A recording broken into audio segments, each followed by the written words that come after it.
2. Cita-cita Sumedha untuk menjadi Buddha Mahatau.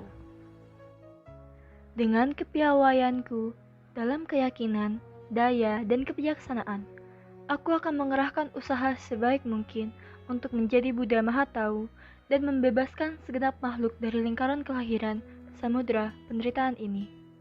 Setelah berhasil dalam praktik tapanya, Petapa Sumedha melewatkan waktunya di dalam hutan dengan menikmati kebahagiaan jana. Ia sama sekali tidak menyadari kemunculan Buddha Dipankara di dunia ini. Pada suatu hari, Buddha Dipankara diiringi oleh 400.000 arahanta datang ke kota Ramawati dan tinggal di wihara Sudasana. Pada kesempatan yang penuh berkah tersebut, warga Ramawati mengunjungi yang terberkahi serta mengundangnya beserta para siswa untuk menerima dana makanan esok hari. Kemudian, mereka melakukan persiapan yang diperlukan seperti membersihkan dan menghiasi kota. Mereka juga memperbaiki jalan yang akan dilintasi oleh yang terberkahi dan para siswanya menuju kota itu. Mereka menambah lubang jalan dengan tanah, memperbaiki kerusakan akibat banjir, meratakan tanah berlumpur yang tidak rata, dan melapisi jalanan dengan pasir putih bak mutiara. Pada waktu itu, Petapa Sumedha tengah melayang di udara dari tempat pertapaannya. Tak kalah menempuh perjalanan udara, ia melihat warga Ramawati tengah memperbaiki jalan dan menghiasi kota dengan riang gembira. Terdorong keinginan mengetahui apa yang sedang terjadi di bawah sana, ia turun dan berdiri di tempat yang sesuai. Lalu ia bertanya, "Kalian sedang memperbaiki jalan dengan begitu gembira dan bersemangat. Untuk siapakah kalian memperbaiki jalan?" Para warga menjawab, "Oh Petapa Sumedha, telah muncul di dunia ini Buddha Mahatau Dipankara yang telah menundukkan kelima kekuatan jahat mara. Ialah yang maha suci di seluruh dunia. Kami memperbaiki jalan ini untuknya." Begitu Petapa Sumedha mendengar kata Buddha, hatinya dipenuhi sukacita. Terpikir olehnya, sesungguhnya sangat jarang dan sulit munculnya sesosok Buddha di dunia ini. Alangkah beruntungnya jika aku dapat melayani yang terberkahi. Inilah waktu yang tepat bagiku untuk menanam benih jasa luhur di ladang yang subur, yaitu Buddha Dipankara ini. Ia lalu memohon, "Oh para warga, sisihkanlah bagi saya sepenggal jalan ini. Saya ingin turut serta memperbaiki jalan untuk menyambut kunjungan yang terberkahi." "Baiklah," kata para warga. Mereka lalu menyisihkan sebagian besar jalan yang berlumpur, tidak rata, dan sulit diperbaiki. Para warga beranggapan bahwa perbaikan itu akan mudah bagi sang petapa yang memiliki kesaktian tinggi. Lalu Petapa Sumedha berpikir, "Aku bisa saja mengerahkan kesaktianku untuk memperbaiki jalan ini dengan mudah. Namun, jika kulakukan, para warga mungkin tidak akan terlalu menaruh hormat. Sebaiknya aku melakukan kewajibanku hanya dengan tenaga jasmaniku saja." Ketika Petapa Sumedha tengah memperbaiki jalan itu, Buddha Dipankara beserta ke-400.000 arahanta tiba melalui jalan tersebut. Para dewa dan segenap warga Ramawati menyambut mereka dengan tabuhan genderang. Pada waktu itu, manusia dapat terlihat oleh para dewa dan para dewa dapat terlihat oleh manusia. Mereka semua mengungkapkan sukacita dengan melantunkan nyanyian untuk menghormati yang terberkahi. Para dewa dan manusia memainkan alat musiknya masing-masing. Ketika para dewa menaburkan bunga surgawi seperti Mandarawa, Paduma, dan Kowilara ke segenap penjuru, manusia di dunia juga melakukan hal yang sama dengan menaburkan bunga-bunga yang indah dan harum seperti campa, sarala, mocalinda, naga, punyaga, dan ketaki untuk memuja yang terberkahi. Petapa Sumedha terpukau ketika menyaksikan Buddha Dipankara. Ia menatap yang terberkahi yang terkaruniai 32 markah utama makhluk agung dan 80 markah kecil lainnya. Ia menyaksikan pribadi Buddha di puncak keagungannya. Tubuhnya cemerlang bagaikan emas dengan kilauan aura dan 6 cahaya terpancar dari tubuhnya. Lalu ia bertekad, Aku belum selesai memperbaiki bagian jalan yang berlumpur ini, padahal yang terberkahi tengah mendekat. Aku tidak akan membiarkannya melewati lumpur dan merasa tidak nyaman. Hari ini juga aku akan mengorbankan hidupku demi yang terberkahi. Biarlah yang terberkahi dengan ke-400.000 arahanta pengiringnya menapaki punggungku, menggunakan tubuhku sebagai jembatan untuk menyeberangi bagian jalan yang kurang baik ini. Dengan melakukan ini, kesejahteraan dan kebahagiaan yang panjang pastinya akan datang kepadaku. Lalu, ia menelungkupkan diri pada rawa berlumpur itu. Seraya melakukan hal tersebut, timbul dalam pikirannya cita-cita untuk menjadi Buddha.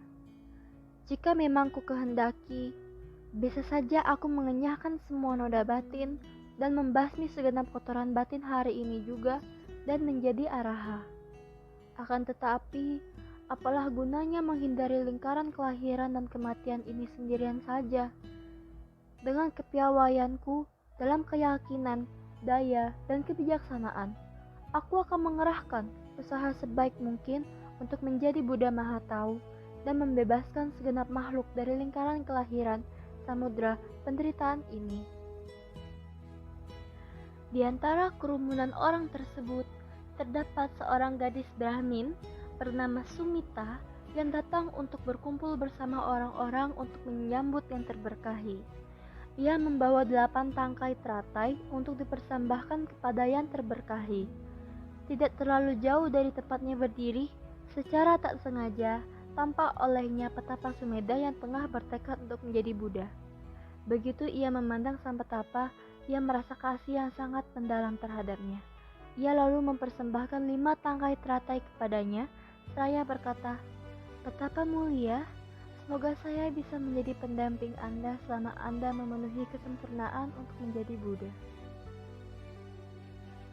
Petapa Sumedha menerima teratai tersebut dari Sumita. Tak kala petapa Sumedha mempersembahkannya kepada Buddha di Pankara. Ia bertekad agar bisa menjadi Buddha Mahatau. Sumita juga mempersembahkan ketiga batang teratai sisanya kepada yang terberkahi. Waktu itu semua orang merenungkan betapa langkanya kemunculan seorang Buddha. Mereka juga bercita-cita menjadi Buddha. Namun, hanya petapa Sumedha yang memenuhi semua persyaratan yang diperlukan untuk pencapaian tersebut. Buddha di Pankara tiba di dekat petapa Sumedha yang tengah bertelungkup di lumpur, lalu menyerukan nubuatnya.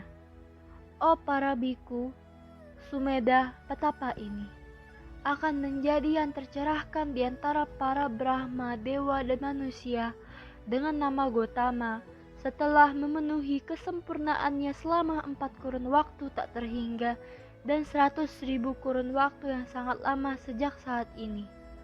Melihat pemandangan yang terjadi antara petapa Sumedha dan Sumita, yang terberkahi mengutarakan ramalannya di hadapan khalayak ramai.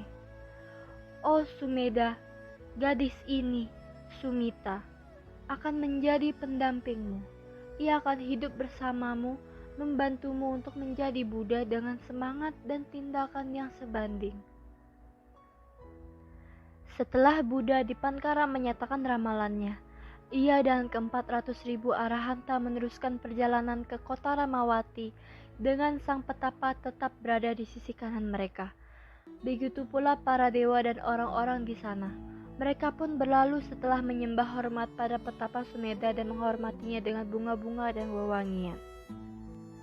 Setelah itu, petapa Sumedha bangkit dengan sukacita dari posisi telungkupnya dan duduk pada gundukan bunga yang ditaburkan untuk menghormatinya.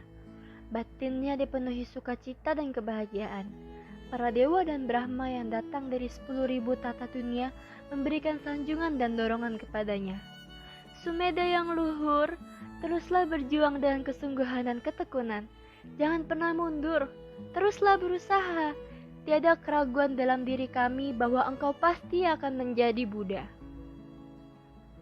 Bakal Buddha Sumedha merasa sangat bahagia dengan nubuat Buddha di Pankara dan dengan dorongan para dewa dan Brahma tersebut. Ia merenung, para Buddha bukanlah sosok yang berkata-kata meragukan. Mereka juga tidak mengatakan hal yang sia-sia. Tidak pernah perkataan mereka terbukti salah. pasti aku akan menjadi Buddha.